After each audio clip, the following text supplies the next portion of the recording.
ಬೆಳಗಾಗಿ ಮೊದಲು ಪ್ರಾರ್ಥಿಸು ಮನವೇ ಆದಿದೈವ ಗಣೇಶನ. ಗೋಕರ್ಣದಲ್ಲಿ ಮಹಿಮೆಯ ತೋರಿದ ಉರಗ ವಿಭೂಷಣ ಗಣೇಶನ. ಬೆಳಗಾಗಿ ಮೊದಲು ಪ್ರಾರ್ಥಿಸು ಮನವೇ ಆದಿದೈವ ಗಣೇಶನ. ಗೋಕರ್ಣದಲ್ಲಿ ಮಹಿಮೆಯ ತೋರಿದ ಉರಗ ವಿಭೂಷಣ ಗಣೇಶನ.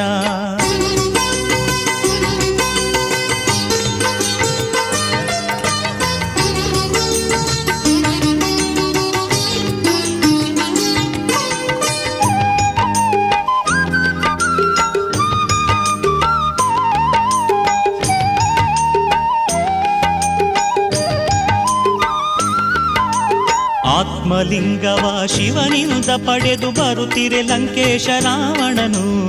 ತನ್ನನು ಪೂಜೆಯ ಮಾಡದವನಿಗೆ ಬುದ್ಧಿಯ ಕಲಿಸಿದ ಗಣೇಶನು.